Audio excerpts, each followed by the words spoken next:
سیدہ آمنہ فرماتی ہیں والد گرامی تو پہلے ہی دنیا چھوڑ چکے، جناب آمنہ بیوگی کا زمانہ گزار رہی ہے۔ سیدہ آمنہ فرماتی ہیں مادی نقطہ نظر سے، دنیاوی نقطہ نظر سے میری بے سر و سامانی کا یہ عالم ہے کہ گھر میں اتنا تیل نہیں کہ چراغ جلاؤں اور اپنے گھر کے اندھیرے دور کر سکوں۔ جس شب کو محبوب خدا پیدا ہو رہے ہیں، فرماتی ہیں گھر میں اتنا تیل میسر نہیں کہ دیا جلاؤں اور اندھیرے دور کر سکوں، لیکن جب حضور پیدا ہوئے تو پھر کسی چراغ کی ضرورت نہ رہی۔ سبحان اللہ۔ پھر آمنہ فرماتی ہے کہ نظر وہاں چلی گئی جہاں امکان انسانی نے بھی ساتھ نہ دیا، حضور اکرم صلی اللہ علیہ وسلم کی بعثت۔ ہاں، یہاں میں اپنے عزیز نوجوانوں کے لیے بھی ایک بات کہتا جاؤں، جن کو لیمن بڑا غریب پرور نظر آتا ہے، جن کو چین کا ماؤ بڑا غریب پرور نظر آتا ہے، یہ انٹرنیشنل مداری، یہ بین الاقوامی ایکٹر جنہوں نے غریب پروری کے جھانسے میں اپنے نفس کی پرورش کی اور پوری قوم کو انہوں نے یرغمال ہائی جیک کر کے ان سے بگاڑ لی۔ جہاں تک غریب پروری کا تعلق ہے تو محمد عربی صلی اللہ علیہ وسلم کے معیار پر پوری انسانی قیادت میں کوئی اور ڈھونڈ کے دکھائیے۔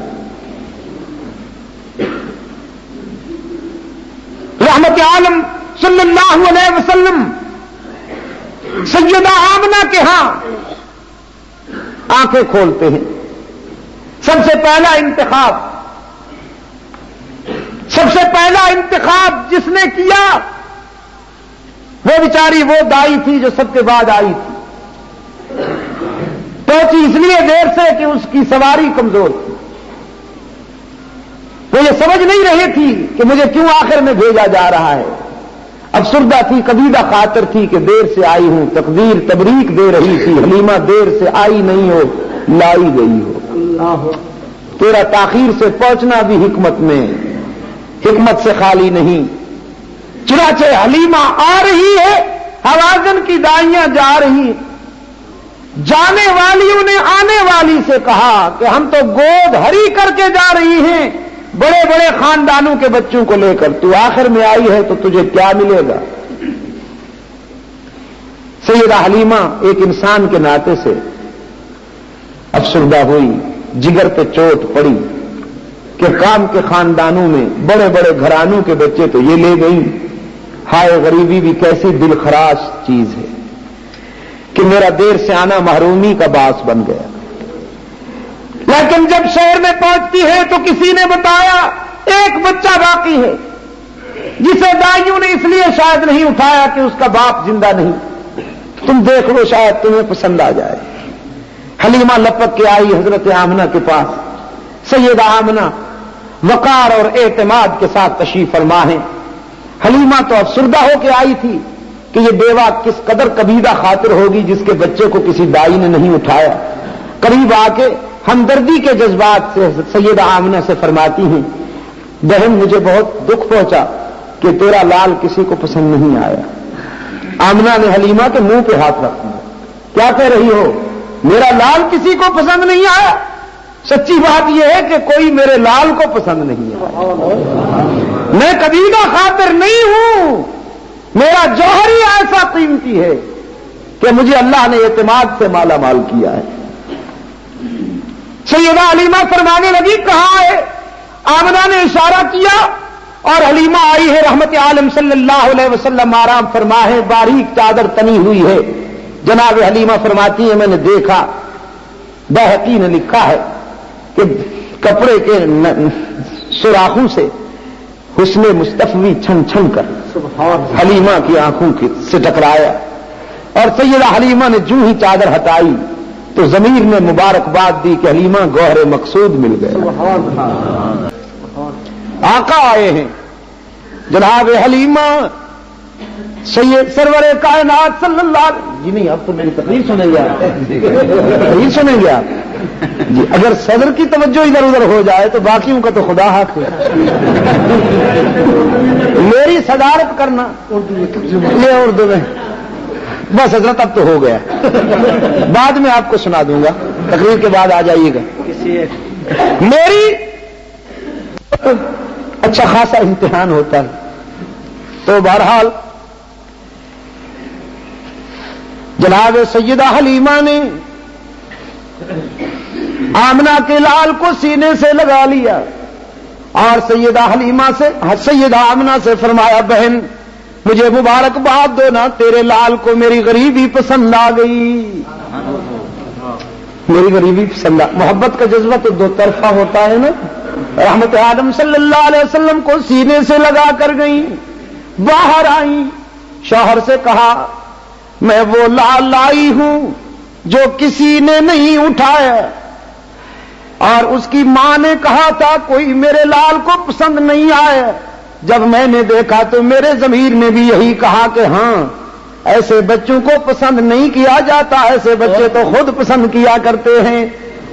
اب لائی ہوں اٹھا کے مگر اونٹنی کمزور ہے نا سست رفتار ہے نا آج تو میرے پاس عرب سماج کا وہ سرخ اونٹ ہوتا کہ اس پہ اپنے محبوب کو بٹھاتی وہ چٹکی میں لے جاتا اور بیچاری کمزور اونٹنی حلیمہ کی یہ باتیں سن کر شاید زبان حال سے کہہ رہی ہو کہ حلیمہ تم نے میری ناتوانی دیکھی ہے جس کو اٹھا کے لائی ہو اس کی برکتیں نہیں دیکھی جب تو مجھ پہ سوار تھی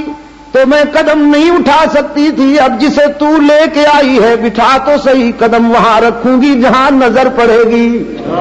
سرکار عالم صلی اللہ علیہ وسلم کو کلیجے سے لگا کر حلیمہ اونٹنی پر بیٹھی ہے اور اونٹنی ہوا سے باتیں کر رہی ہے کئی گھنٹے پہلے چلا گیا تھا جو حوازن کی دائیوں کا قافلہ حلیمہ کی اونٹنی نے اسے چند لمحوں میں پا لیا دائیوں نے اپنے پیچھے گرد اڑاتی ہوئی ایک اونٹنی دیکھی ایک دوسرے سے کہنے لگی کوئی لٹیرا تو نہیں آ گیا فطرت مسکرانے لگی لٹیرا نہیں آ گیا دنیا فکر و نظر کے لیے سویرا آ گیا حلیمہ قریب سے گزری تو وہ کہنے لگی حلیمہ یہ تو نے اونٹنی کہاں سے بدل لی تیری اونٹنی تو بہت کمزور تھی حلیمہ کہنے لگی پہچانو نا اونٹنی نہیں بدلی اس کی رنگت دیکھو قد و قامت دیکھو اس کے تمام حلیہ وہی ہے سواری نہیں بدلی سوار بدل گیا مجھے اللہ نے وہ عطا کر دیا جو تمہارے مقدر میں نہیں تھا حلیمہ گھر لائی ہے اور پھر غریبی سامنے آ گئی سوچتی ہیں کیا کروں دودھ گھر میں نہیں بکریاں کمزور ہیں جو بکری کبھی دودھ نہیں دیا کرتی تھی حلیمہ کی نظر پڑی تو اس کے تھنوں میں دودھ اتر آیا ہے جلدی سے برتن اٹھایا دودھ نکالنے بیٹھی برتن ایک بھر گیا دوسرا لائی وہ بھر گیا تیسرا بھر گیا گھر کے سارے برتن بھر گئے لیکن بکری کا دودھ ختم نہیں ہوتا تقدیر نے پکارتے ہوئے کہا حلیمہ آج جس نے تیرے گھر میں قدم رکھا ہے تیرے گھر کے نہیں پورے شہر کے برتن ختم ہو سکتے ہیں لیکن اس کی میزبانی میں خدا کا بھیجا ہوا دودھ ختم نہیں ہوگا یہ نحوستیں مٹانے کے لیے آیا ہے صلی اللہ علیہ وسلم یہ غربت کو ختم کرنے کے لیے آیا ہے یہ بے سر و سامانی کا خاتمہ کرنے کے لیے آیا ہے حلیمہ نے سرکار دو عالم صلی اللہ علیہ وسلم کی جبین چومی اور دودھ پلانے لگی تو جس حصے سے حلیمہ کے دوسرا بچہ دودھ پیتا ہے اپنا حلیمہ نے اس حصے میں جب رحمت عالم صلی اللہ علیہ وسلم کو دودھ پلانا چاہا تو آقا نے منہ پھیر لیا ایک مرتبہ نہیں بلکہ رضائی مدت میں جب تک دودھ پیتے رہے کبھی اس حصے سے دودھ نہیں پیا جو حصہ دوسرے بھائی کے لیے وقت تھا اس لیے کہ یہ تو حقوق کی بحالی کے لیے آیا تھا حقوق چھیننے کے لیے تو نہیں آیا تھا میرے عزیز دوستو رات یہیں گزر جائے گی اگر انہی باتوں کو لے لوں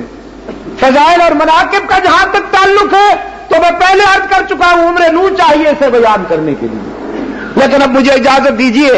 کہ میں حضور اکرم کی نبوی سیرت کے پہلو پہ آ جاؤں۔